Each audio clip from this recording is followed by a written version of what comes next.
வாரீர் நன்மைகள் நாமே அடைவோம் வாரீர் நன்மைகள் செய்த இறைவனுக்கு நன்றியின் பலியை செலுத்திட வாரீர் நன்றியின் பலியை செலுத்திட வாரீர் நன்மைகள் நாமே அடைவோம் வாரீர்.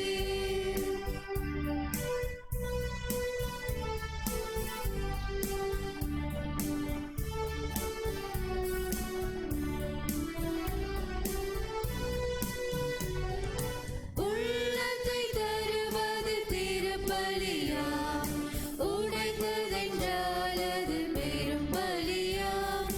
உள்ளத்தை தருவது திருப்பலியாம் உடைத்ததென்றால் அது பெரும் பலியாம். கொடைகள் பெறுவது தகும் வழியாம் கொடைகள் பெறுவது தகும் வழியாம்.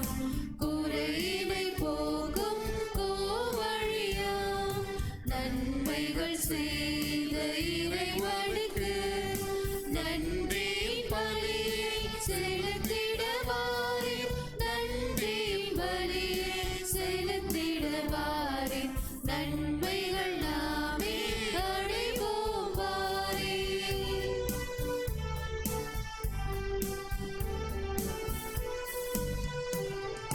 வானத்தை நோக்கும் நறும்புகை போல் வாருங்கள் உள்ளத்தை அழித்திடுவோம். வானத்தை நோக்கும் நறும்புகை போல் வாருங்கள் உள்ளத்தை அழித்திடுவோம். அனைத்தையும் அன்புடன் கொண்டு வந்து அனைத்தையும் அன்புடன் கொண்டு வந்து ஆண்டவர் திருமுன் படைத்திடுவோம். நன்மைகள் செய்த இறைவனுக்கு நன்றியின் பலியை செலுத்திட வாரீர் நன்றியின் பலியை செலுத்திட வாரீர் நன்மைகள் நாமே அடைவோம் வாரீர். திருப்பலி முன்னுரை. இதயம் மகிழுதம்மா துயர் கரைகள் மறையுதம்மா உள்ளமும் துள்ளுதம்மா உந்தன் தாய்மையின் நினைவாலே. இன்று நம் அன்னையின் வணக்க மாதத்தின் 13ஆம் நாள். தாயாம் திரு அவை இன்று நம் அன்னை பாத்திமாவில் 3 சிறுவர்களுக்கு காட்சி தந்த விழாவை சிறப்பிக்கின்றது. இந்த சிறப்புமிக்க நாளில் திருப்பலி நிறைவேற்றி அன்னை மரியா ஓரம் கட்டப்பட்டவர்களின் ஆதரவாக திகழ்வதை நம் சிந்தையில் பதிய வைக்க வருகை புரிந்திருக்கும் பள்ளிக்கரணை உதவி பங்கு தந்தை அருட்பணி அலோசியஸ் அவர்களை மேடவாக்கும் பங்கு சமூகம் சார்பாக தூய பேதுரு அன்பிய மக்கள் வரவேற்று மகிழ்கின்றோம். அன்னை மரியா முதல் முறையாக சிறுவர்களுக்கு காட்சி தந்தபோது சிறுவன் பிரான்சிஸ் அன்னையை காண முடியவில்லை. அன்னை அவனை ஜபமாலை ஜபிக்கும்படி கூறினார்கள். 6-7 முறை அவன் மங்கள வார்த்தை ஜபத்தை ஜபித்த பின் அவனால் அன்னையை காண முடிந்தது. ஆம், ஜபமாலை நம் அன்னையிடம் இட்டு செல்லும் வலிமை வாய்ந்த ஜபமாக இருக்கிறது. அன்னை மரியா நம் நிறை குறைகளோடு நம்மை அன்பு செய்கிறார்கள். நாம் அவர்களை அண்டி வர காத்திருக்கிறார்கள். நமக்காக இடையராது இறைவனிடம் பரிந்து பேசி வேண்டிக் கொள்கிறார்கள். நாம் அருள் வாழ்வில் வளரவும் நமது ஆன்மாவின் இலக்காகிய விண்ணகத்தை அடைந்திடவும் தேவையான வரங்களை அள்ளித்தரும் நிகரற்ற கல்வாரி பலியில் குருவுடன் இணைந்து பக்தியுடன் பங்கேற்போம். இயேசுவில் பிரியமான சகோதர சகோதரர்களே, இந்த திருப்பலியிலே பின்வரும் கருத்துக்களுக்காக சிறப்பாக ஜெபிப்போம். இந்த திருப்பலியை புனித பேதுரு அன்பியத்தை சார்ந்த அனைத்து குடும்பங்களின் நலனுக்காக இறை ஆசிர் வேண்டிய இந்த திருப்பலி ஒப்புக் கொடுக்கப்படுகிறது. டெய்சி குடும்பத்திற்கு இறைவன் செய்த அனைத்து நன்மைகளுக்கு நன்றியாகவும் பிள்ளைகளின் நலன் மற்றும் உடல் நலனுக்காக இந்த திருப்பலியானது ஒப்புக் கொடுக்கப்படுகிறது. சாம் ஜோசப் தன்னுடைய பிறந்த நாளுக்கு நன்றியாகவும் இறை ஆசிர் வேண்டியும் இந்த திருப்பலி ஒப்புக் கொடுக்கப்படுகிறது. இந்த திருப்பலியிலே மரித்தவருடைய சேர்ந்திருக்கிற அன்னமேரி இவருடைய ஆண்மலை பாற்றிக்காகவும், மாணிக்கம் இவருடைய ஆண்மலை பாற்றிக்காகவும், மணிவண்ணன் இவருடைய ஆண்மலை பாற்றிக்காகவும், திபியோசியஸ் ரோச் இறந்த 1ஆம் ஆண்டு நினைவு இவருடைய ஆண்மலை பாற்றிக்காகவும், பாலசாமி இறந்த 1ஆம் ஆண்டு நினைவு இவருடைய ஆண்மலை பாற்றிக்காகவும் இந்த கல்வாரி பலியை ஒப்பு கொடுத்து மன்றாடுவோம்.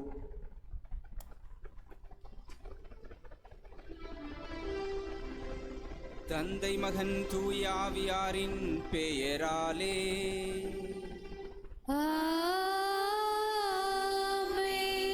நம் ஆண்டவராகிய இயேசு கிறிஸ்துவின் அருளும் கடவுளின் அன்பும் தூய ஆவியாரின் நட்புறவும் உங்கள் அனைவரோடும் இருப்பதாக.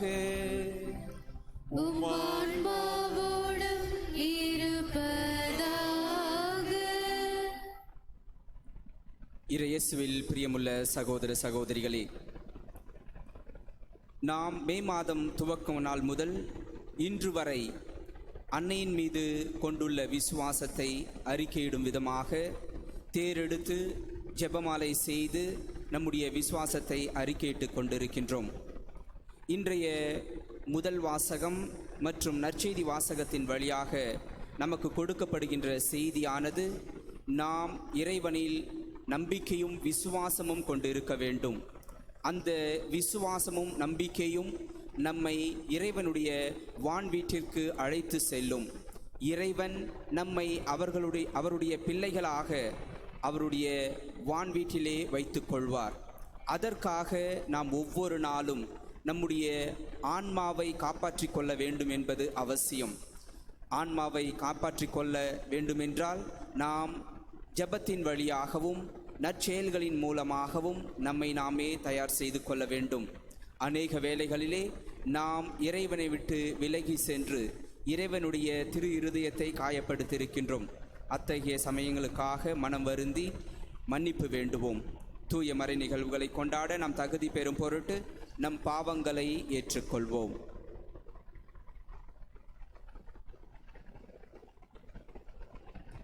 எல்லாம் வல்ல இறைவனிடமும் சகோதர சகோதரிகளே உங்களிடமும் நான் பாவியினை ஏற்றுக்கொள்கின்றேன். ஏனெனில் என் சினையாலும் சொல்லாலும் செயலாலும் கடமையில் தவறியதாலும் பாவங்கள் பல செய்தேன். என் பாவமே என் பாவமே என் பெரும் பாவமே.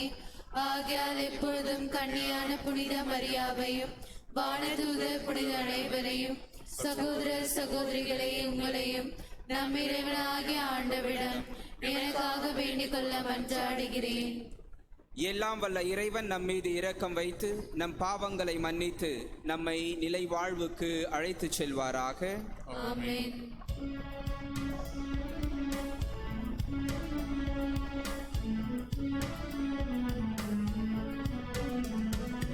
உன்னதங்களிலே கடவுளுக்கு மாட்சி உண்டாகுக. உலகினிலே நன்மனத்தோர்க்கு அமைதியும் உண்டாகுக. புகழ்கின்றோம் யாம்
ஆட்சியில் இருப்பவர் நீரே.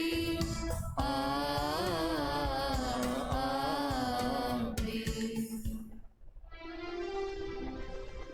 மன்றாடுவோமாக. இறைவாவும் திருமகனும் எங்கள் ஆண்டவருமாகிய இயேசு கிறிஸ்துவின் உயிர்ப்பால் உலகம் பேரின்பம் கொள்ள திருவுளம் கொண்டீரே. அதனால் அவரை பெற்றெடுத்த கன்னிமரி வழியாக முடிவில்லா வாழ்வின் மகிழ்ச்சியை நாங்கள் பெற்றுக்கொள்ள அருள் புரிவீராக. உம்மோடு தூயாவியாரின் ஒன்றிப்பில் இறைவனாய் என்றென்றும் வாழ்ந்து ஆட்சி செய்கின்ற எங்கள் ஆண்டவரும் திருமகனுமாகிய இயேசு கிறிஸ்து வழியாக உம்மை மன்றாடுகின்றோம். ஆமென். முதல் வாசகம். இயேசுவை கடவுள் உயிர்த்தெழ செய்து தமது வாக்குறுதியை நிறைவேற்றினார். திருத்தூதர் பணிகள் நூலில் இருந்து வாசகம். அதிகாரம் 13, இறை வார்த்தைகள் 26 முதல் 33 வரை. அந்நாட்களில் பவுல் பிசித்தியாவில் உள்ள அந்தியோக்கியாவுக்கு வந்தபோது அவர் தொழுகை கூடத்தில் கூறியது, சகோதரரே, ஆபிரகாமின் வழிவந்த மக்களே, இங்கு இருப்போருள் கடவுளுக்கு அஞ்சி நடப்போரே, இந்த மீட்பு செய்தி நமக்கு தான் அனுப்பப்பட்டுள்ளது. எருசலேமில் குடியிருக்கும் மக்களும் அவருடைய தலைவர்களும் அம்மீட்பரை அறியவில்லை. ஓய்வு நாள் தோறும் வாசிக்கப்படும் இறைவாக்கினரின் வார்த்தைகளை கேட்டும் அவற்றை புரிந்து கொள்ளவில்லை. ஆயினும் அவருக்கு அவர்கள் தீர்ப்பளித்த போது அவ்வார்த்தைகள் நிறைவேறின. சாவுக்குரிய காரணம் எதுவும் அவரிடம் இல்லாதிருந்தும் அவரை கொல்ல அவர்கள் பிலாத்திடம் கேட்டார்கள். மறைநூலில் அவரை பற்றி எழுதியுள்ள அனைத்தையும் அவர்கள் செய்து முடித்தார்கள். பின்பு அவரை சிலுவையிலிருந்து இறக்கி கல்லறையில் வைத்தார்கள். ஆனால் இறந்த அவரை கடவுள் உயிரோடு எழுப்பினார். அவர் கலிலேயாவிலிருந்து தம்முடன் எருசலேம் வந்தவர்களுக்கு பல நாள்கள் தோன்றினார். அவர்கள் இப்போது அவர் தம் சாட்சிகளாக மக்கள் முன் விளங்குகின்றார்கள். இயேசுவை கடவுள் உயிர்த்தெழ செய்ததன் வழியாக மூதாதையருக்கு அளித்த வாக்குறுதியை அவர்கள் பிள்ளைகளாகிய நமக்கென நிறைவேற்றினார். இதுவே நாங்கள் உங்களுக்கு அறிவிக்கும் நற்செய்தி.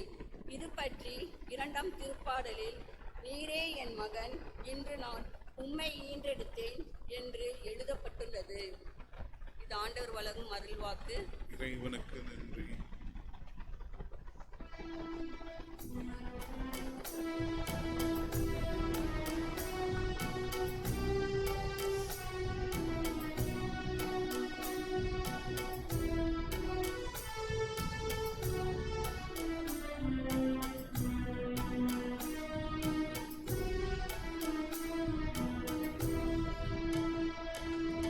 என் ஆன்மா ஆண்டவரே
அல்லேலூயா அல்லேலூயா அல்லேலூயா அல்லேலூயா அல்லேலூயா அல்லேலூயா அல்லேலூயா. வழியும் உண்மையும் வாழ்வும் நானே, என் வழியாய் அன்றி எவரும் தந்தையிடம் வருவதில்லை என்கிறார் ஆண்டவர். அல்லேலூயா அல்லேலூயா அல்லேலூயா அல்லேலூயா. ஆண்டவர் உங்களோடு இருப்பாராக. உம் ஆன்மாவோடும் இருப்பாராக. யோவான் எழுதிய தூய நற்செய்தியிலிருந்து வாசகம். ஆண்டவரே மாட்சி உமக்கே.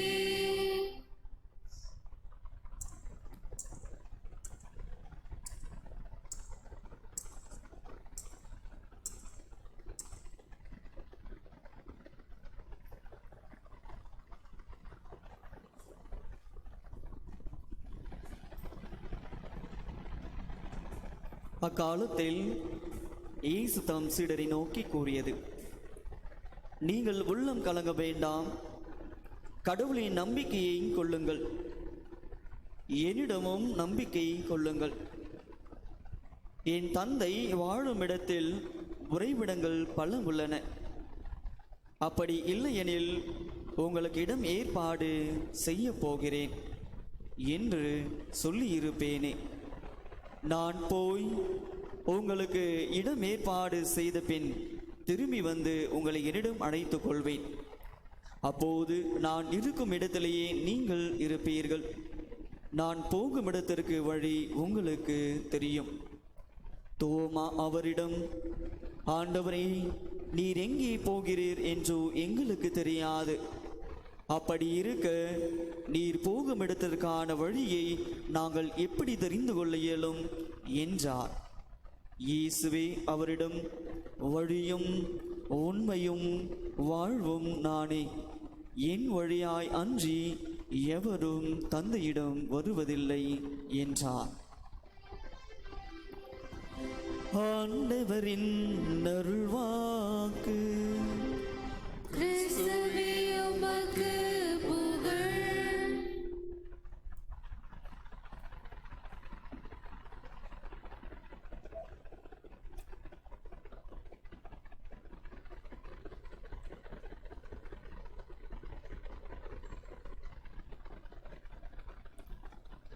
இயேசுவில் பிரியமுள்ள சகோதர சகோதரிகளே, இன்று நாம் பாத்திமா அன்னை விழாவை கொண்டாடுகின்றோம். இந்த நன்னாளிலே நம்முடைய பங்கில் தியானிக்க நமக்கு கொடுக்கப்பட்டிருக்கின்ற வாக்கியம், ஓரம் கட்டப்பட்டவர்களின் ஆதரவு அன்னை மரியாள். ஒரு சில தினங்களுக்கு முன்பு யூடியூபில் ஒரு நிகழ்ச்சியை பார்த்தேன். அவற்றில் ஒரு இளம் பெண் கூறுகிறார், அந்த நிகழ்ச்சியை தொகுத்து வழங்குபவரிடம், நான் சிறு வயதிலே என்னுடைய தந்தையை இழந்தேன். பிறகு சற்று வளர்ந்து படித்து கொண்டிருக்கும் பொழுது என்னுடைய தாயையும் இழந்து விட்டேன்.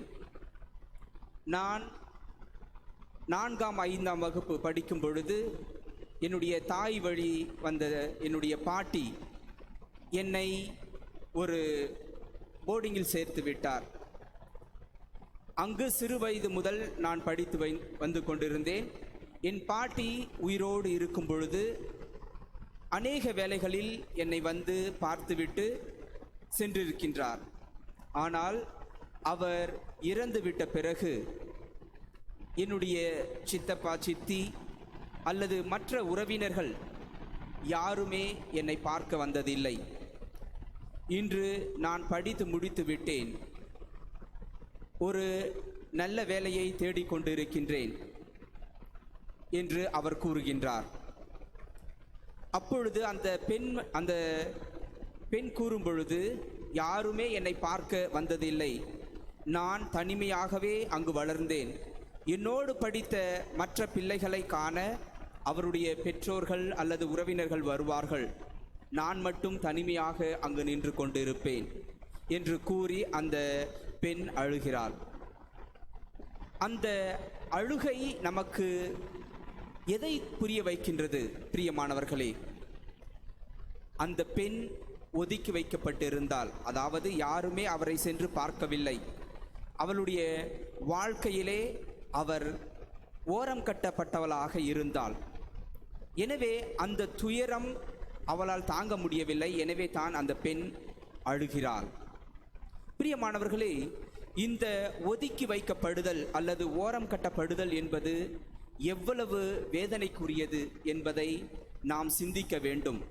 அல்லது நம்முடைய வாழ்க்கையிலே ஒரு சிலர் அவற்றை கடந்து இருக்கலாம்.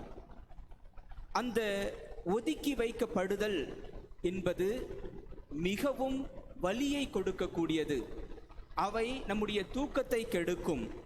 அவை நம்மை உயிரோடு ஒவ்வொரு நாளும் உயிரோடு அவை கொன்று கொண்டிருக்கும், நம்மை வாழ விடாது. எனவே இந்த ஓரம் கட்டப்படுதல் என்பது மிகவும் ஒரு மோசமான செயல். பிரியமானவர்களே, அன்னை மரியாள் அவளுடைய வாழ்க்கையை நாம் தியானித்தோமே என்றால், நிச்சயமாக அன்னை மரியாளும் அவளுடைய வாழ்க்கையில் ஓரம் கட்டப்பட்டவளாகத்தான் இருந்திருக்கிறார். முதலிலே அந்த யூத சமுதாயத்தை பற்றி நாம் தியானிக்க வேண்டும், தெரிந்து கொள்ள வேண்டும். அவர்களுடைய வரலாற்றை நாம் புரிந்து கொள்ள வேண்டும். யூதர்களுடைய சமுதாயத்திலே பெண்கள் அதிகமாக மதிக்கப்படவில்லை. ஏன் அதிகமாக? அவர்கள் மதிக்கப்படவே இல்லை. அவர்கள் எப்பொழுதுமே சமுதாயத்திலிருந்து ஒதுக்கி வைக்கப்பட்டவர்களாகவே இருந்தார்கள். இன்னும் சற்று அதிகமாக கூற வேண்டும் என்றால், நோய்வாய்ப்பட்டவர்கள், முக்கியமாக தொழுநோய் உள்ளவர்கள் அந்த ஊரிலே இருந்து ஒதுக்கி வைக்கப்பட்டிருந்தார்கள். ஊருக்கு வெளிப்புறமாக அவர்களுக்கு இடம் ஒதுக்கப்பட்டிருந்தது. அவர்கள் ஊருக்குள் நுழைய முடியாது, உறவினர்களோடு உரையாட முடியாது. இவ்விதமாக அநேக கட்டுப்பாடுகள் இருந்தது.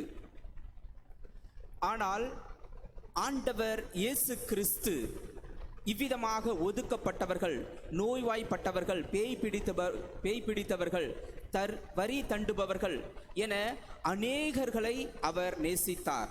சமுதாயம், அந்த ஊர் யார் யாரையெல்லாம் ஒதுக்கி வைத்திருந்ததோ அவர்களையெல்லாம் ஆண்டவர் அதிகமாக நேசித்தார். எருசலேம் நகரிலே ஆண்டவர் அவருடைய நற்செய்தி பரப்பு பணியை செய்து கொண்டிருக்கும் பொழுது அநேக மக்களுக்கு குணமளித்தார். அநேக பாவிகளை மன்னித்து விட்டார். வரி தண்டுபவர்களுடைய மனதை மாற்றி அவர்களை அவரிடம் அழைத்து கொண்டார். இவ்விதமாக ஒதுக்கப்பட்ட, ஓரம் கட்டப்பட்டவர்களை இயேசு கிறிஸ்து ஆதரித்து அன்பு செய்து அவர்களை அரவணைத்து கொண்டார். இந்த இயேசுவினுடைய தாயாகிய மரியாள் அதே யூத சமுதாயத்தில் வளர்ந்தவர்தான். அவர் பிறந்து வளர்ந்த பொழுது அவருடைய சமுதாயத்திலே 13 வயது நிறைந்த பெண் குழந்தைகளுக்கு அவர்கள் திருமணம் செய்து வைத்து விடுவார்கள். அவ்விதமாக மரியாளும் நிச்சயமாக அவருடைய 13 வயது அல்லது 14 வயதில் அவர் திருமணம் செய்திருக்க வேண்டும். பிறகு இயேசுவை கருதாங்கி நம் அனைவருக்கும் மீட்பராக அவர் கொடுத்திருக்க வேண்டும். முதல் வாசகத்திலே பவுலடிகளார் கூறுகின்றார், நாம் இயேசுவை விசுவசிக்க வேண்டும், அவரே உண்மையான மீட்பர், அவரே மெசியா என்று கூறுகின்றார். அந்த மெசியாவின் வழியாக நம் அனைவருக்கும் மீட்பு வந்தது. அந்த மீட்பரை கொடுத்தவர் அன்னை மரியாள். இந்த அன்னை மரியாள் அந்த யூத சமுதாயத்திலே வாழ்ந்த பொழுது அவர் இறைவனுடைய வார்த்தையை ஏற்றுக்கொண்டு இயேசுவை கருதாங்கிய பொழுது நிச்சயமாக அவள் அந்த சமுதாயத்தில் ஒதுக்கி வைக்கப்பட்டிருந்திருப்பாள்.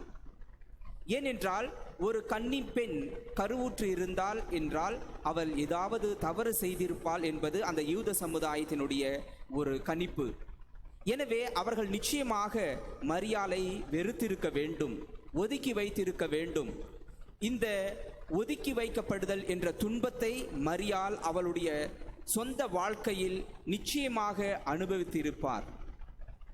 ஆனால் அவர் இயேசு கிறிஸ்துவை பெற்றெடுத்ததன் மூலமாக, இறைவனுடைய உதவியின் மூலமாக, பரிசுத்த ஆவியினுடைய வழிநடத்துதலின் மூலமாக அன்னை மரியாள் அந்த துயரத்திலிருந்து, அந்த துன்பத்திலிருந்து மீண்டு வந்தார். பிரியமானவர்களே, இயேசு கிறிஸ்து இந்த உலகிற்கு வந்து நம் அனைவருக்கும் மீட்பை தந்துவிட்டார். அன்னை மரியாளும் அந்த துன்பத்திலிருந்து மீண்டு வந்துவிட்டார். இருந்தாலும் இந்த சமுதாயத்திலே இருக்கின்ற இந்த ஓரம் கட்டப்படுதல் என்கின்ற செயல் இன்றளவும் நீடித்து கொண்டே இருக்கின்றது. ஏனென்றால் சமுதாயத்திலே நாம் ஒதுக்கி வைக்கின்றவர்கள் யாராக இருக்கின்றார்கள் என்றால் ஏழைகள், அதாவது எந்த உதவியும் பெற முடியாதவர்கள், வயதானவர்கள், அனாதைகள், வயது முதிர்ந்தவர்கள், இவ்விதமாக அநேகர்கள் ஒதுக்கி வைக்கப்படுகின்றார்கள், ஓரம் கட்டப்படுகின்றார்கள். அவர்களுக்கு இந்த சமுதாயத்திலே ஒரு நல்ல வாழ்வு இல்லை, நல்ல மதிப்பு கிடையாது. ஆனால் அவர்கள் வாழ்ந்து கொண்டுதான் இருக்கின்றார்கள். இவர்களுக்கு எல்லோருக்குமே அடைக்கலமாக இருப்பவர் அன்னை மரியாள் ஒருவர் மட்டுமே.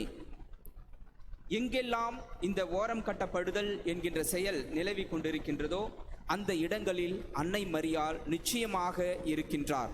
அவர்களுடைய மன்றாட்டுகளை ஏற்று தன்னுடைய மகனிடம் பரிந்து பேசி அவர்களுக்கு அவர் எல்லா விதமான உதவிகளையும் பெற்றுத் தருகிறார். எனவே இந்த ஏழைகள், அனாதைகள், வயது முதிர்ந்தவர்கள், அனாதைகளாக விடப்பட்டவர்கள் எப்பொழுதுமே அவர்கள் துன்பத்தையும் துயரத்தையும் அடைவது இல்லை. ஏனென்றால் இயேசு கிறிஸ்து மீட்பர், மெசியா அவர்களோடு இருக்கின்றார், அவர்களை வழி நடத்துகின்றார். நம்முடைய ஊர்களிலே அநேக ஆலயங்கள் அன்னை மரியாவுக்காக ஒப்பு கொடுக்கப்பட்டிருக்கின்றது. அந்த ஆலயங்கள் எல்லாவற்றிலுமே ஜெபமாலை ஜெபிக்கும் பொழுது அல்லது திருப்பலி நிறைவேற்றும் பொழுது கூட்டத்தை நாம் அதிகமாக காண முடிகிறது. ஏனென்றால் அந்த மக்களுடைய விசுவாசம், அன்னை மரியாள் எப்பொழுதுமே நம்மை கைவிட மாட்டார், நம்முடைய ஜெபங்களை ஏற்றுக்கொள்வார், நம்முடைய ஜெபங்களை ஏற்று நமக்காக அவருடைய மகனிடம் பரிந்து பேசுவார் என்கின்ற விசுவாசமும் நம்பிக்கையும். அந்த நம்பிக்கையை அறிக்கையிடுகின்ற வகையில் நாம் அல்லது மற்றவர்கள் திருப்பலியில் பங்கேற்று ஜெபமாலையை ஜெபித்து அன்னையின் மீது உள்ள விசுவாசத்தை நாம் அறிக்கையிடுகின்றோம். பிரியமானவர்களே, இன்றளவும் நம்முடைய ஊர்களிலும் அல்லது பங்கிலும் சமுதாயத்திலும் இந்த ஓரம் கட்டப்படுதல் என்பது இருந்து கொண்டே இருக்கின்றது. இந்த ஓரம் கட்டப்படுதல் என்பது சாதி, மத, இன இந்த வேறுபாடுகளை கொண்டு இருக்கின்றது. ஆனால் இயேசு கிறிஸ்து அவற்றை ஒருபோதும் விரும்பியவர் அல்ல. அன்னை மரியாளும் அங்கு அத்தகைய சமுதாயத்தில் வாழ்ந்தார். இருந்தாலும் இறைவனுடைய மீட்பின் வழியாக அவர் அவற்றை மீண்டு வந்தார். அப்படி என்றால் அன்னை மரியாள் நிச்சயமாக அந்த சமுதாயத்திலே கஷ்டப்பட்டு கொண்டிருந்த அல்லது துன்பப்பட்டு கொண்டிருந்த மக்களுக்கு உதவியாக இருந்திருப்பார். அவர்களோடு இணைந்து ஜெபித்திருப்பார், அவர்களுக்கு வழிகாட்டுதலாக இருந்திருப்பார். ஏனென்றால் அவர்களுக்கு எந்த உரிமையும் வழங்கப்படவில்லை. அவர்களுடைய உரிமை, அவர்களுடைய எல்லா விதமான அரவணைப்பும் இறைவன் ஒருவர் மட்டுமே. அவரிடம் சென்று ஜெபிப்பதன் மூலமாகவும் அவரிடம் உரையாடுவதன் மூலமாகவும் அவர்கள் மகிழ்ச்சி அடைந்தார்கள், சந்தோஷம் பெற்றுக்கொண்டார்கள். ஏனென்றால் சமுதாயம் அவர்களுக்கு எந்த ஒரு சந்தோஷத்தையும் மகிழ்ச்சியும் கொடுக்கவில்லை. எனவே தான் அன்னை மரியாள் நிச்சயமாக அந்த குடும்பங்களுக்கு உறுதுணையாக இருந்து அவர்களை வழிநடத்தி இருப்பார். நாம் லூக்கா நற்செய்தியிலே வாசிக்க கேட்கின்றோம், மரியாள் 11 சீடர்களோடு அந்த மேல் மாடியில் ஜெபித்து கொண்டிருந்தார், மேல் வீட்டிலே ஜெபித்து கொண்டிருந்தார். அப்படி என்றால் அங்கு இருந்த இயேசுவினுடைய சீடர்கள் அந்த யூத மக்களால் ஓரம் கட்டப்பட்டவர்களாக இருந்தார்கள், ஒதுக்கி வைக்கப்பட்டிருந்தார்கள். அவர்களை கொல்ல யூதர்கள் தேடிக்கொண்டு இருந்தார்கள். எனவே இவர்கள் அச்சத்தோடு அவர்கள் மேல் மாடியில் சென்று பதுங்கிக் கொண்டு இருந்தார்கள். மரியாள் அவர்களோடு இருந்து ஜெபித்தார் என்று கூறப்படுகிறது. அப்படி என்றால் அன்னை மரியாள் அவர்களுக்கு எல்லா விதமான உதவிகளையும் அவர் செய்திருக்கின்றார் என்பதே பொருள். அவர்களோடு இருந்தால் என்றால் அவர்களுக்கு நிச்சயமாக உணவு செய்து கொடுத்திருக்கலாம், அல்லது அவர்களுக்கு தேவையான உதவிகளை செய்து கொடுத்திருக்கலாம். இன்னும் முக்கியமாக அந்த லூக்கா நற்செய்தி கூறுகின்றது, அவர்கள் ஜெபித்து கொண்டிருந்தார்கள். அப்படி என்றால் அவர்களுக்கு மன வலிமையை கொடுக்க அன்னை மரியாள் அவர்களுக்கு உற்சாகத்தை கொடுக்க ஜெபித்து கொண்டிருந்தார். அந்த ஜெபத்தின் வழியாக சீடர்கள் உற்சாகத்தையும் மன வலிமையையும் பெற்றுக்கொண்டார்கள். அப்படி என்றால் அன்னை மரியாள் யூதர்களால் ஓரங்கட்டப்பட்ட இயேசுவினுடைய சீடர்களுக்கு உறுதுணையாக இருந்து அவர் ஜெபித்து வந்தார். அதே போன்று அன்னை மரியாள் அந்த எருசலேம் நகரில் இருந்த மக்கள் அனைவருக்கும் உறுதுணையாக இருந்தார். எப்படி என்றால் அந்த எருசலேம் நகரிலே அநேக ஏழை மக்கள் இருந்தார்கள், ஏழைகள் அநேகர்கள் இருந்தார்கள். அவற்றிற்கு சான்று நமக்கு அதிகமாகவே இருக்கின்றது. கலாத்தியருக்கு எழுதிய திருமுகத்திலே 2வது அதிகாரம் 10வது வசனம் இவ்விதமாக கூறுகிறது, ஏழைகளுக்கு உதவி செய்ய மறக்க வேண்டாம் என்று மட்டும் அவர்கள் கேட்டுக்கொண்டார்கள். அதை செய்வதில்தான் நான் முழு ஆர்வத்தோடு ஈடுபட்டிருந்தேன். பவுல் அடிகளார் கூறுகின்றார். அப்படி என்றால் அந்த எருசலேம் நகரிலே ஏழைகள் நிச்சயமாக இருந்தார்கள், அநேகர்கள் இருந்தார்கள் என்பது நமக்கு மிகவும் தெளிவாக எடுத்து கூறப்படுகிறது. அதே போன்று உரோமையருக்கு எழுதிய திருமுகம் 15வது அதிகாரம் இறை வார்த்தைகள் 25 முதல் 26 நமக்கு கூறுகிறது, எருசலேமில் வாழும் ஏழை இறை மக்களுக்கு சிறிது பொருளுதவி செய்ய மாசிதோனியா, அக்காயா மாநிலத்தார் முன்வந்துள்ளனர். ஆம், மனமுவந்து முன்வந்துள்ளனர். எருசலேமில் வாழும் இறை மக்களுக்கு உண்மையில் பிற இனத்தார் கடன்பட்டவர்களே. எவ்வாறெனில் ஆவிக்குரிய கொடைகளில் இவர்கள் அவர்களின் பங்காளிகள் ஆயினர். மீண்டுமாக முதல் கொரிந்தியருக்கு எழுதிய திருமுகம் 16வது அதிகாரம் 1 முதல் 4 இறை வார்த்தைகளும் நமக்கு மிகவும் தெளிவாக கூறுகின்றது. அங்கு அநேக ஏழைகள் இருந்தார்கள் என்பதற்கு சாட்சி. இப்போது இறை மக்களுக்கு வழங்கப்படும் நன்கொடையை குறித்து பார்ப்போம். கலாத்திய திருச்சபைகளுக்கு நான் வகுத்து கொடுத்த திட்டத்தின்படி நீங்களும் செய்யுங்கள். நீங்கள் ஒவ்வொருவரும் வாரத்தின் முதல் நாளில் அவரவர் வருவாய் ஏற்றவாறு ஒரு தொகையை சேர்த்து வைத்துக் கொள்ளுங்கள். அப்படி செய்தால் நான் அங்கு வந்த பின் நன்கொடை திரட்ட வேண்டியிராது.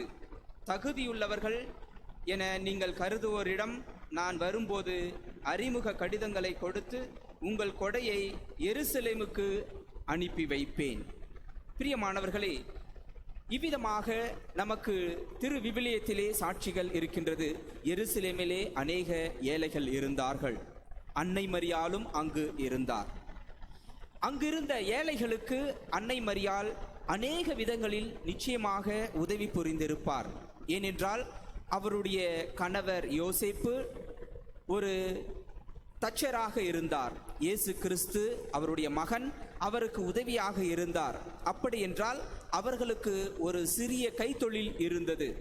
அதன் மூலமாக வந்த வருவாயை வைத்து அன்னை மரியாள், இயேசு மற்றும் யோசேப்பு இவர்கள் அங்கிருந்த ஏழைகளுக்கு நிச்சயமாக உதவி இருப்பார்கள். நம்மளுடைய வாழ்க்கையில் நாமும் சிறு சிறு உதவிகளை ஏழைகளுக்கு செய்து கொண்டு தான் இருக்கின்றோம். யாரெல்லாம் சமுதாயத்தில் ஓரம் கட்டப்பட்டவர்கள் என்று நாம் நினைக்கின்றோமோ எண்ணுகின்றோமோ அவர்களுக்கு நம்முடைய உதவி கரங்களை நாம் நிச்சயமாக நீட்ட வேண்டும். நாம் அவர்களை கண்டு விலகிவிடக்கூடாது.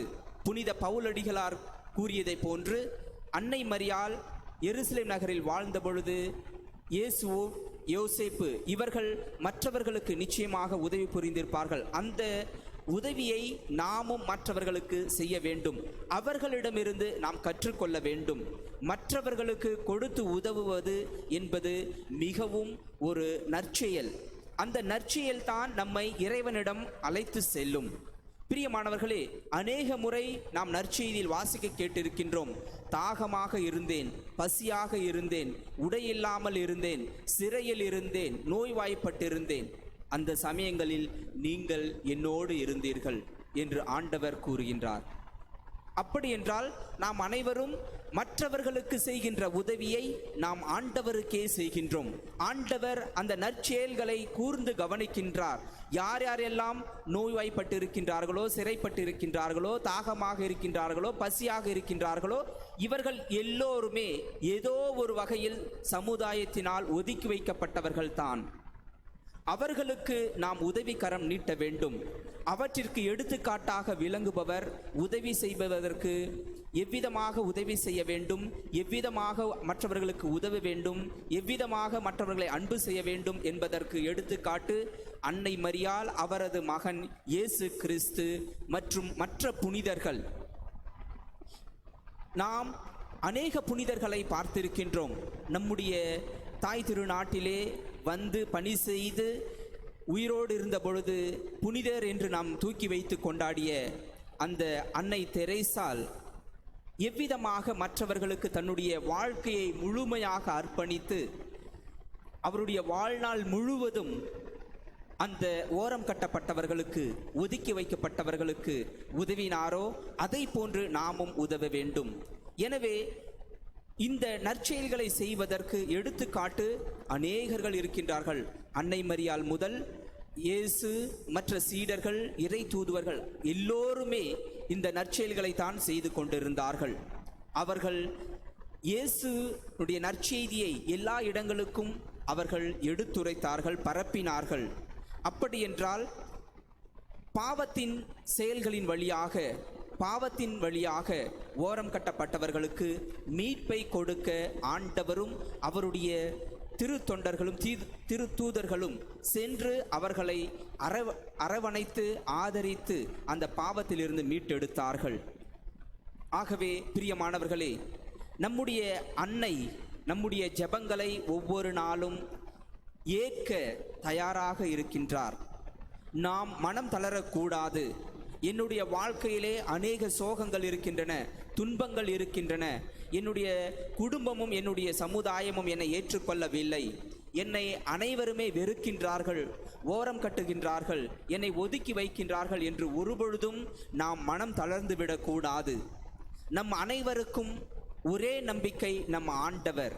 அந்த ஆண்டவரை நாம் அணுகி வரும் பொழுது நமக்கு எல்லா விதமான உதவிகளும் கிடைக்கின்றது, மன வலிமை கிடைக்கின்றது.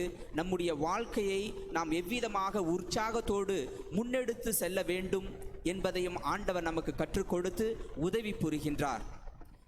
நம்முடைய அன்னையும் நமக்கு ஒவ்வொரு நாளும் உறுதுணையாக இருக்கின்றார்.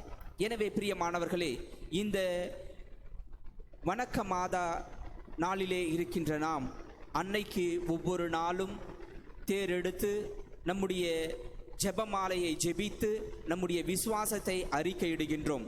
அதன் வழியாக நாம் அன்னையினுடைய பிள்ளைகளாகவும் இறைவனுடைய பிள்ளைகளாகவும் வாழ்கின்றோம். நம்முடைய விசுவாசத்தை அறிக்கையிடுகின்றோம். பிரியமானவர்களே, இந்த திருப்பலியிலே நாம் தொடர்ந்து ஜெபிப்போம். அன்னையே, எங்களுடைய குடும்பம் ஒருவேளை ஓரம் கட்டப்பட்டு இருந்தால் அல்லது ஒதுக்கி வைக்கப்பட்டு இருந்தால், நான் என்னுடைய குடும்பத்தில் ஒதுக்கி வைக்கப்பட்டிருந்தால், சமுதாயத்தில் ஒதுக்கி வைக்கப்பட்டிருந்தால், நீரே எங்களுக்கு துணையாக வாரும், நீரே எங்களோடு தங்கும், நீரே எங்களை வழிநடத்தும் என்று கேட்டு இந்த திருப்பலியிலே தொடர்ந்து ஜெபிப்போம். ஆமேன்.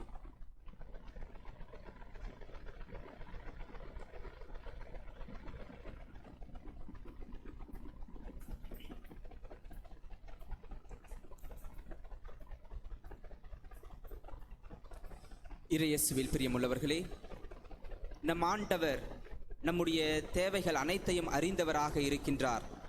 இருந்த பொழுதும் நம்முடைய தேவைகளையும் ஜெபங்களையும் மன்றாட்டுகளையும் அவரிடம் எடுத்துரைக்கும் பொழுது ஆண்டவர் இன்னும் அதிகமாக நம்முடைய ஜெபங்களை கேட்டு நம்முடைய தேவைகளை பூர்த்தி செய்கின்றார். எனவே ஆண்டவரிடம் நம்முடைய ஜெபங்களையும் தேவைகளையும் எடுத்துரைப்போம். வழிகாட்டி பாதுகாக்கும் இறைவா, உமது திருச்சபையை வழிநடத்தும் மேய்ப்பர்களான திருத்தந்தை, ஆயர்கள், குருக்கள் அனைவரையும் ஆசிர்வதியும். தங்கள் மந்தையை இறை திட்டத்தின்படி வழிநடத்தவும் முன்னேற்ற பாதையில் அழைத்துச் செல்லவும் பாதுகாத்திடவும் தேவையான அருள் வரங்களை இவர்களுக்கு பொழிந்திட வேண்டுமென்று இறைவா உம்மை மன்றாடுகின்றோம். ஆண்டவரே, எங்கள் மன்றாட்டை கேட்டருளும்.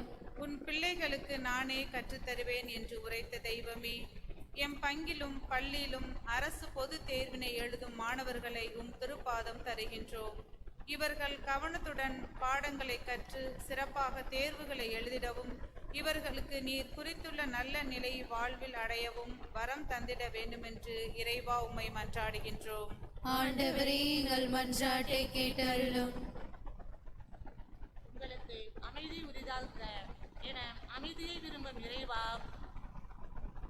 போர்களாலும் போராட்டங்களாலும் அமைதியை இழந்து தவிக்கும் மக்களை கண்ணோக்கும்.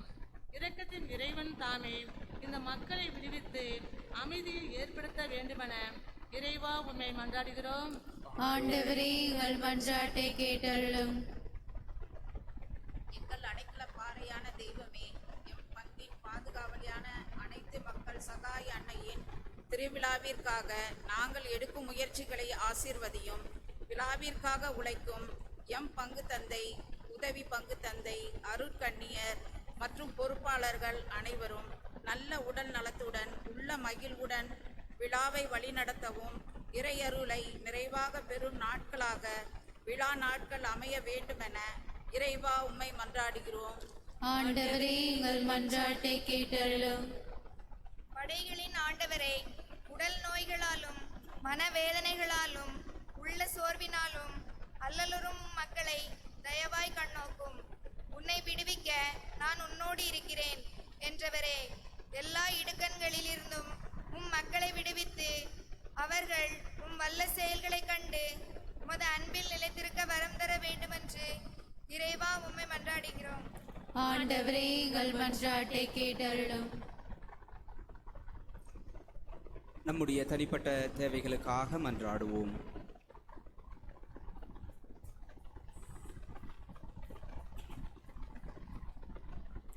எல்லாம் வல்ல இறைவா, இங்கு கூடியிருக்கின்ற எங்கள் அனைவருடைய தேவைகளையும் நீர் அறிந்திருக்கின்றீர்.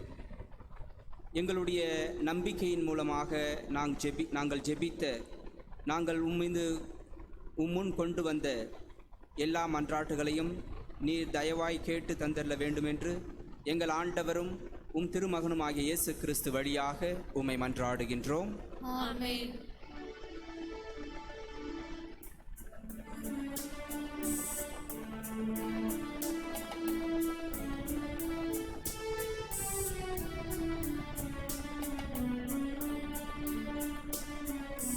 கொடுப்பதன் இன்பம் பெறுவதில்லை, தந்தை நிந்தையை அன்புடனே.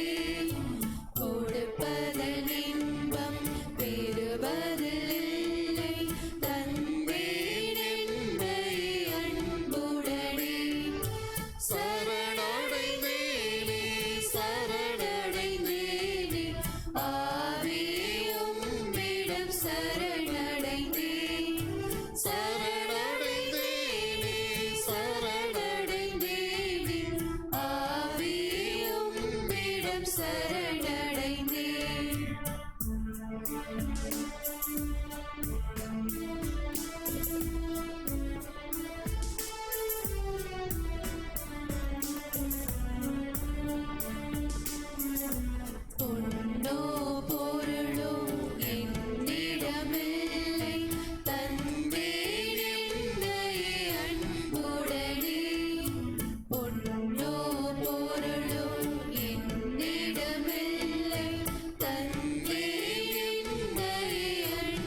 சகோதர சகோதரிகளே, என்னுடையதும் உங்களுடையதுமான இப்பலி எல்லாம் வல்ல தந்தையாக இறைவனுக்கு ஏற்றதாகும்படி மன்றாடுங்கள்.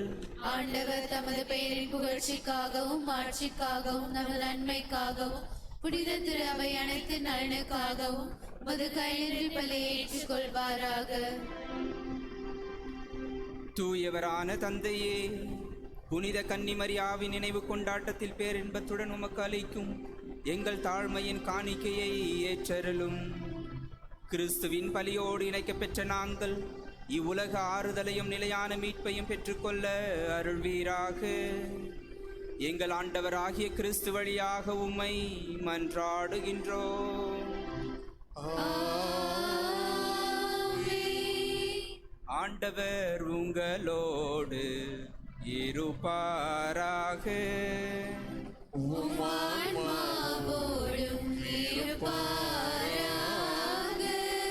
இதயங்களை மேலே எழுப்புங்கள்.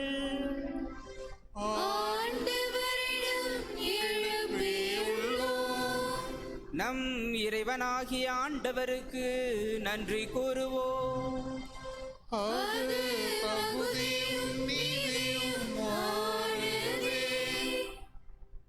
ஆண்டவரே, தூயவரான தந்தையே, புனிதர் அனைவரிலும் விளங்கும் மேன்மையை கண்டு நாங்கள் உம்மை வியப்புக்கு உரியவர் என அறிக்கையிடுவதும், மிகச் சிறப்பாக புனித கன்னிமரியாவை நினைவு கூறும் இன்று அவருடைய நன்றி கலந்த புகழுரையால் உமது கனியை ஏத்தி போற்றுவதும் மெய்யாகவே தகுதியும் நீதியுமாகும், எங்கள் கடமையும் மீட்புக்குரிய செயலுமாகும். ஏனெனில் உலகெங்கும் அதன் இறுதி எல்லை வரை நீர் அரும்பெரும் செயல்கள் பல புரிந்துள்ளீர். சிறப்பாக அடியாரின் தாழ்நிலையை கண்ணுற்று அவர் வழியாக மனித மீட்பின் காரணராம் திருமகன் எங்கள் ஆண்டவர் இயேசு கிறிஸ்துவை எங்களுக்கு அளித்ததால் உமது இரக்க பெருக்கை எல்லா காலங்களிலும் நீடிக்க செய்து வருகின்றீர். அவர் வழியாக உமது மாண்பை வானதூதர்களின் அணிகள் வழிபடுகின்றன. திருமுன் எக்காலத்தும் மகிழ்கின்றன. அவர்களோடு எங்கள் குரலையும் சேர்த்து கொள்ளுமாறு நாங்கள் உம்மை தாழ்மையுடன் இறைஞ்சி புகழ்ந்து அக்களிப்புடன் பாடுவதாவது: தூயவர் தூயவர் தூயவர் வான்படைகளின் கடவுளாம் ஆண்டவர், விண்ணகமும் மண்ணகமும் உமது மாட்சியால் நிறைந்துள்ளன. உன்னதங்களிலே ஓசன்னா, உன்னதங்களிலே ஓசன்னா. ஆண்டவர் பெயரால் வருகிறவர் ஆசீர் பெற்றவர். உன்னதங்களிலே ஓசன்னா, உன்னதங்களிலே ஓசன்னா.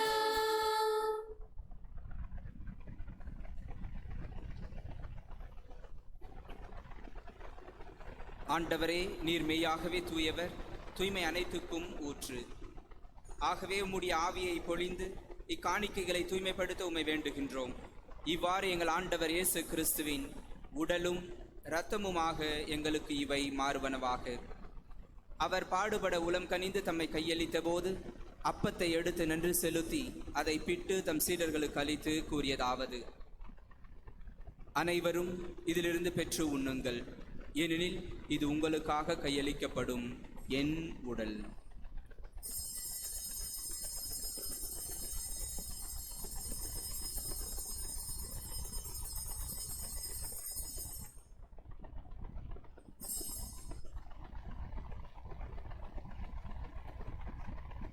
அவ்வண்ணமே இரவு விருந்தை அருந்திய பின் கிண்ணத்தையும் எடுத்து மீண்டும் உமக்கு நன்றி கூறி தம் சீடர்களுக்கு அளித்து இயேசு கூறியதாவது: அனைவரும் இதிலிருந்து பெற்று பருகுங்கள், ஏனெனில் இது புதிய நிலையான உடன்படிக்கைக்குரிய என் இரத்தத்தின் கிண்ணம்.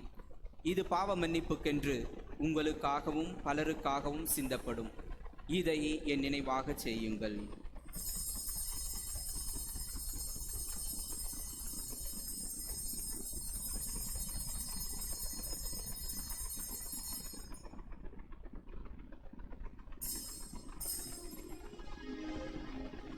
நம்பிக்கையின் மறைபொருள்.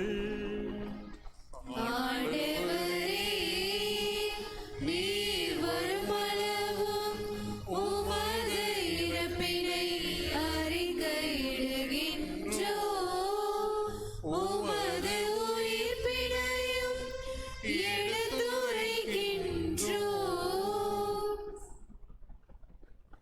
ஆகவே ஆண்டவரே, நாங்கள் கிறிஸ்துவின் இறப்பினையும் உயிர்ப்பினையும் நினைவு கூர்ந்து வாழ்வு தரும் அப்பத்தையும் மீட்பளிக்கும் கிண்ணத்தையும் உமக்கு ஒப்புக் கொடுக்கின்றோம்.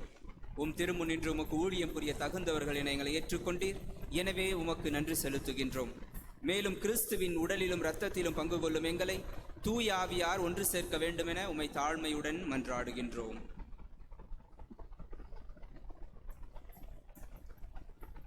ஆண்டவரே, உலகெங்கும் பரவி இருக்கும் இந்த திரு அவையை நினைவு கூர்ந்தருளும். எங்கள் திருத்தந்தை பிரான்சிஸ், எங்கள் ஆயர் நீதிநாதன், எல்லா திருநிலையினர் ஆகிய அனைவரோடும் உமது திரு அவை அன்பில் நிறைவு பெற செய்திருளும்.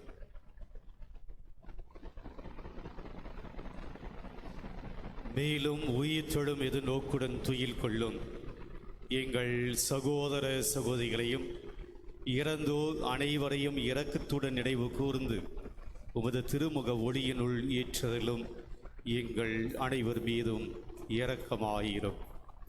கடவுளின் கன்னி தாயான புனித மரியா, உடைய கனவான புனித யோசேப்பு, புனித திருத்தூதர்கள், இவ்வுலகிலும் புகுந்தவராய் இருந்தோர் ஆகிய புனித அனைவருடனும் நாங்கள் நிலை வாழ்வில் பங்கு கொள்ளும் தகுதி பெற்று உம் திருமகன் இயேசு கிறிஸ்து வழியாக உம்மை புகழ்ந்தேத்தும் வரமருள உம்மை மன்றாடுகின்றோம்.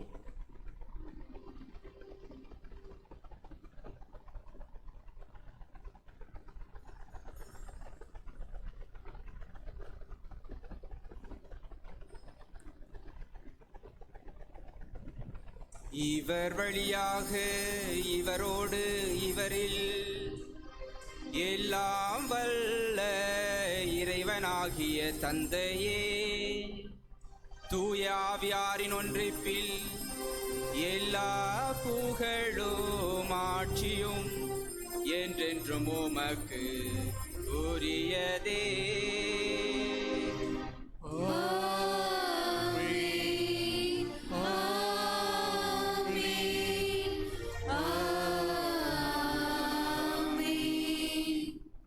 மீட்பரின் கட்டளையால் கற்பிக்கப்பட்டு இறை படிப்பினையால் பயிற்சி பெற்ற நாம் துணிந்து பாடுவோம்.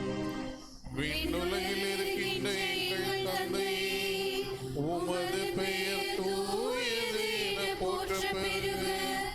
உமது ஆட்சி வருக. உமது திருவுளம் விண்ணுலகில் நிறைவேறுவது போல மண்ணுலகிலும் நிறைவேறுக.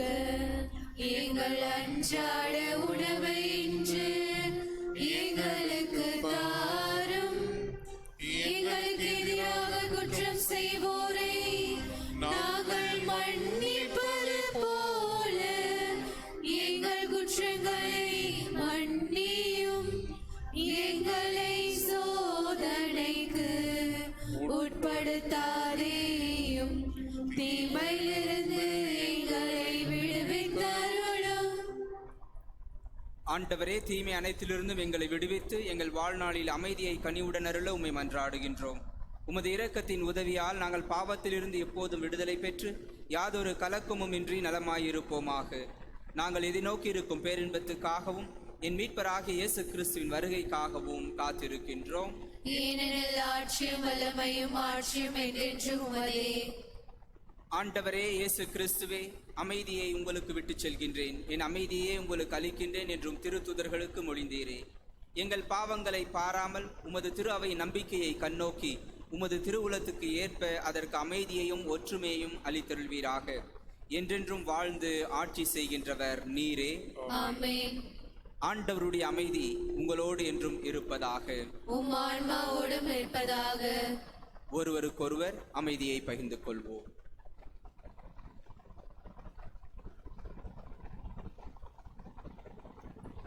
உலகின் பாவங்களை போக்கும் இறைவனை செம்மறியே, எங்கள் மேல் இரக்கமாயிரும்.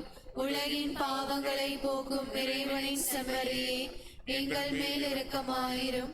உலகின் பாவங்களை போக்கும் இறைவனை செம்மறியே, எங்களுக்கு அமைதியை அளித்தருளும்.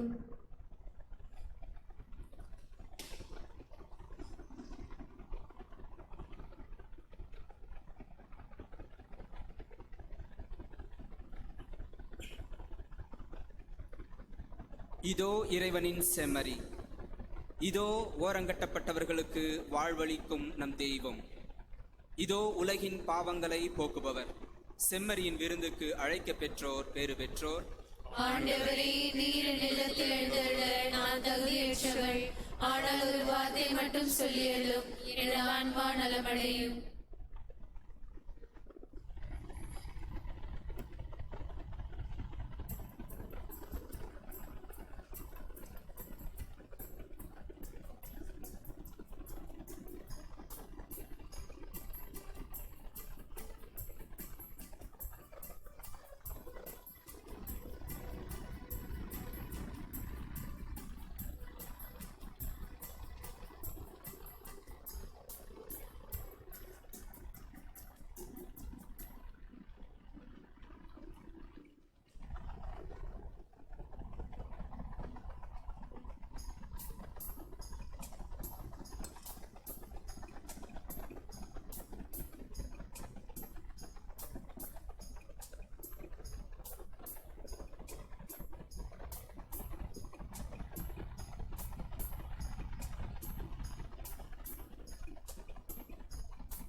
கருணை தேவனே, கனிவாயின் மேவா,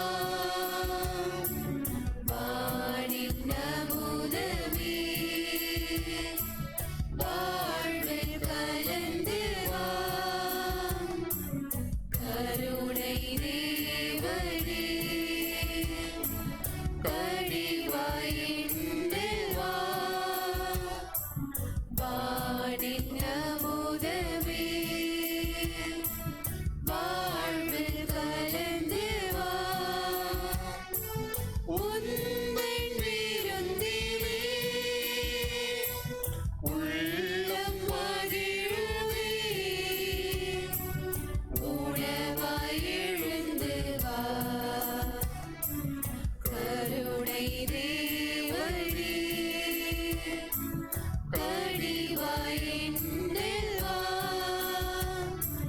வானின் அமுதமே, வாழ்வில் கலந்து வா.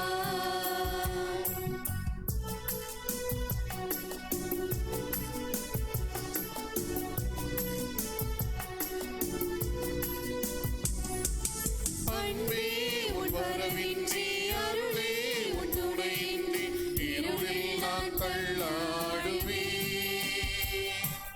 உயிரே உன் உறவின்றி, உலகில் உன் நிழலின்றி, துயரில் நான் கண் மூடுவேன்.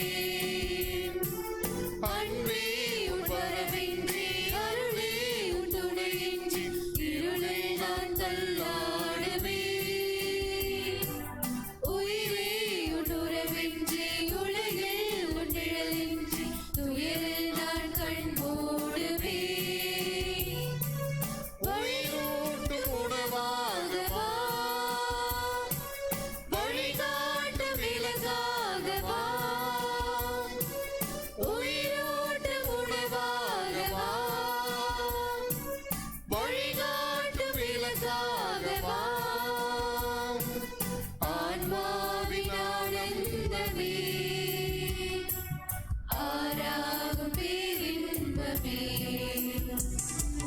கருணை தேவனே,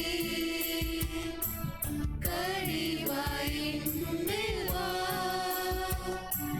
வானின் அமுதமே, வாழ்வில் கலந்து வா.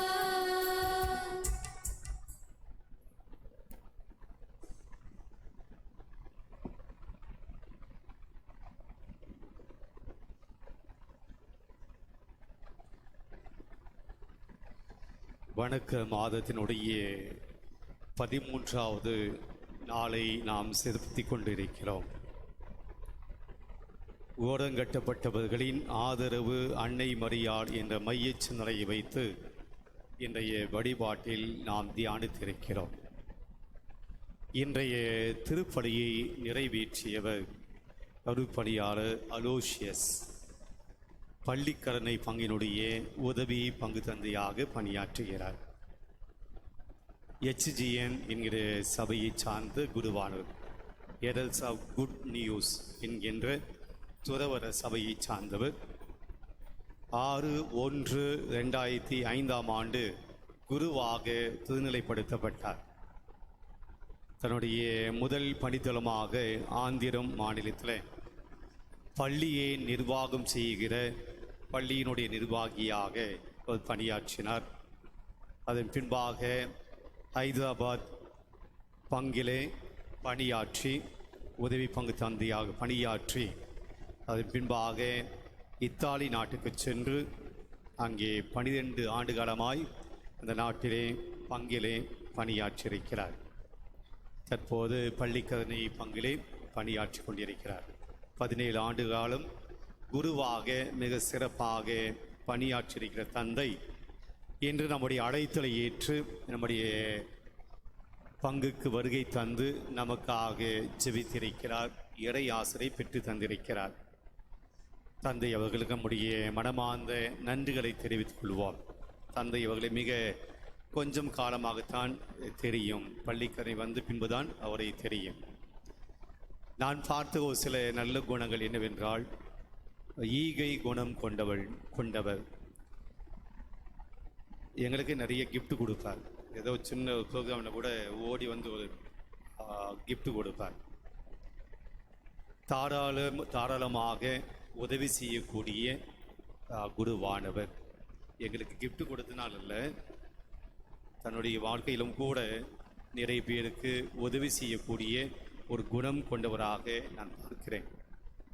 மிக எளிமையான ஒரு பணியாளராக நான் பார்க்கிறேன். இந்த வெளிநாட்டுக்கெல்லாம் போயிட்டு வந்து அப்படி வந்தார், அதெல்லாம் கிடையாது. சாதாரணமாக எல்லோரையும் மதிக்கக்கூடிய, இன்னைக்கு அவருடைய தலைப்பு கூட அப்படியாகத்தான் இருக்குது. ஓரங்கட்டப்பட்டவர்களுக்கு முக்கியத்துவம் கொடுப்பது, அப்படியாகத்தான் பார்க்கிறேன். படுகின்ற காலம் வெளிநாடுகளில் வேலை செய்துட்டு அதுக்குண்டான ஒரு கெத்து, ஒரு பந்தா அப்படியெல்லாம் ஒன்றும் கிடையாது. நான் அப்படியாக பார்க்குறேன். ரொம்ப எளிமையாக போகும்போதெல்லாம் மிக அன்பாக உபசரிக்கக்கூடிய தந்தையாக நான் பார்க்கிறேன். எனவே தந்தை அவர்களுக்கு நம்முடைய மனமார்ந்த நன்றிகளை தெரிவித்துக் கொள்வோம். இன்றைய வழிபாடுகளை சிறப்பிக்கிற பேதுரு அன்பியத்தை சார்ந்த திருவாளர் ஜோசப் அவர்கள் பொன்னாடை பொறுத்து பரிசை தர திருமதி சாந்த் அவர்களை அன்போடு அழைக்கிறோம்.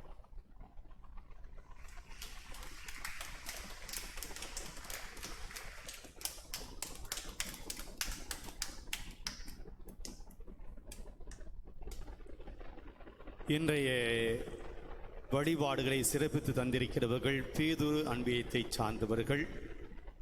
வழக்கம் போல் அன்னையினுடைய திருத்தேர் அலங்கரிப்பு, திரு ஜெபமாலை, திருப்பலிகளுடைய முன்னுரை, மன்றாட்டுகள் என சொல்லி வழிபாடுகளை நமக்கு தயாரித்து வழங்கியிருக்கிறார்கள். நன்றி சொல்வோம். அன்பியத்தை வழிநடத்தக்கூடிய அன்பிய பொறுப்பாளர்கள், பங்கு பேரவை அவர்களுக்கும் அன்பியத்தை சார்ந்த ஒவ்வொரு குடும்பத்தாருக்கும் நம்முடைய மனமார்ந்த நன்றிகளை நாம் தெரிவித்துக் கொள்வோம்.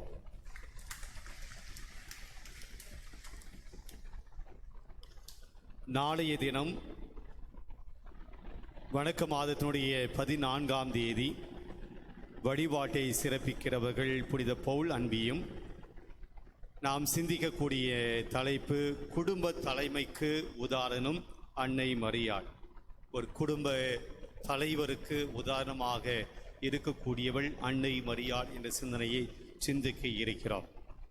நாளை தினம் திருப்பலியை நிறைவேற்ற வரவேண்டிய குருவானவர் ஜேம்ஸ் பொன்னையா, நம்முடைய பங்கை சார்ந்தவர், மண்ணின் மைந்து. திருப்பலிக்கு முன்பாக தொலைபேசியின் வழியாக என்னை தொடர்பு கொண்டார். கொஞ்சம் ஃபீவரிஷாக இருக்குது, காய்ச்சலாக இருக்குது, நாளை தினம் தெரியவில்லை ஃபாதர். நான் மீண்டும் சொன்னேன், நல்லாயிடும் வாங்க ஃபாதர் என்று தான் சொல்லி இருக்கிறேன். ஆக அவருடைய உடல் உள்ள நலனுக்காக நாம் வேண்டுவோம். நாளைய தினம் நம்முடைய மறை மாவட்டத்தில் அருட்பொழிவு கொண்டாட்டம் குருப்பட்டம் கொடுக்கிற நாள். நாளைக்கு திருத்தொண்டர்கள் குருவாக திருநிலைப்படுத்தப்பட இருக்கிறார்கள். அவர்களுக்காகவும் நாம் ஜெபிப்போம். 2 ஆண்டுகளுக்கு பின்னாடி இப்போதான் மறை மாவட்டத்தில் எல்லாம் ஒன்றிணைந்து எல்லா மக்களும் வந்து இந்த குருப்பட்ட நிகழ்வில் பங்கேற்க இருக்கிறார்கள். கடந்த 2 வருஷம் ப்ரைவேட்டாக தான் அவங்களுடைய அப்பா அம்மா மிக லிமிட்டட் மெம்பர்ஸ் தான் வந்து குருப்பட்ட நிகழ்வு நடந்தது. கோவிட் என்பதனால் Sahayaraj father, Sahayaraj deacon, Joseph deacon 2 பேருடைய குருப்பட்ட நிகழ்வு அப்படியாகத்தான் ரொம்ப குறைவாக நம்மளாம் போகலாம். ஏனென்றால் குறைவான எண்ணிக்கையோடு குருப்பட்ட நிகழ்வு நடந்தது. இந்த ஆண்டு தான் விமரிசையாக இந்த குருப்பட்டம் பொழிவு நிகழ்வானது நடக்க இருக்கிறது. எனவே திருத்தொண்டர்களுக்காக நாளை தினம் குருவாக மாற இருக்கிற திருத்தொண்டர்களுக்காக நாம் நம்முடைய ஜெபத்திலே நினைவு கூறுவோம்.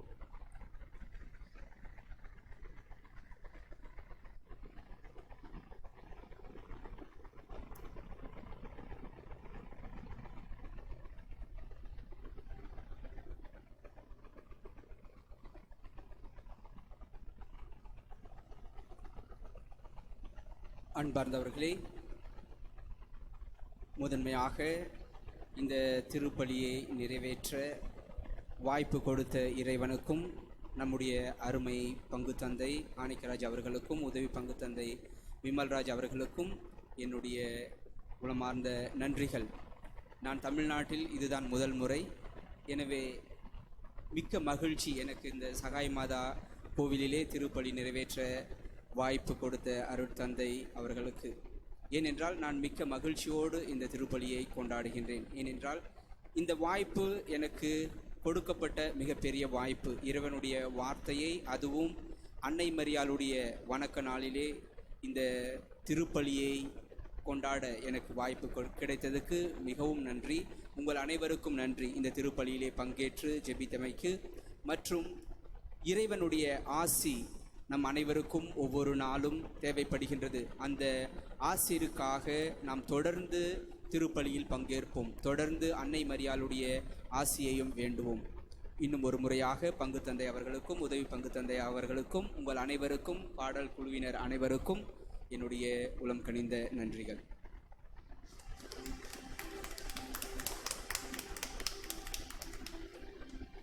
இறுதி ஆசிரியருக்கு எழுதி நிற்போம். மன்றாடுவோமாக. ஆண்டவரே, பாஸ்கார் அடையாளத்தால் ஊட்டம் பெற்றுள்ள நாங்கள் உம்மை வேண்டுகின்றோம். உம் திருமகனுடைய தாயின் நினைவை கொண்டாடும் நாங்கள் சாவுக்குரிய எங்கள் உடலில் இயேசுவின் வாழ்வை வெளிப்படுத்துவோமாக. எங்கள் ஆண்டவராகிய கிறிஸ்து வழியாக உம்மை மன்றாடுகின்றோம்.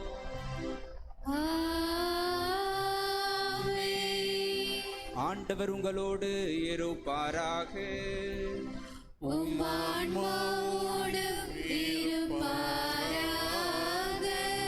எல்லாம் வல்ல இறைவன் தந்தை, மகன், தூய ஆவியார் உங்களுக்கு ஆசி வழங்குவாராக.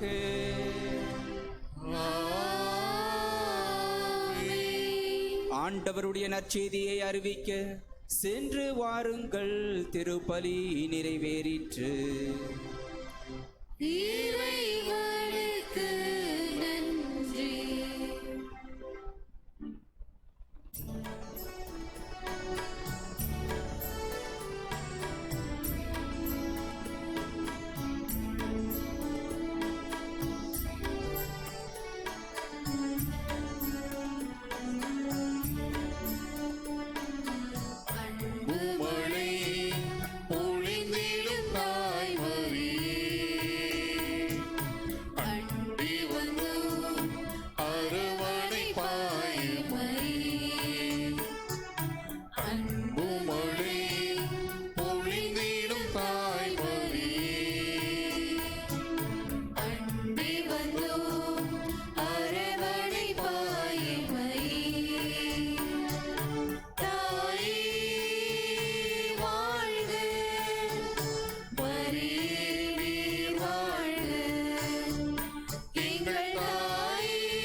ஆவியாரின் பெயராலே ஆமென்.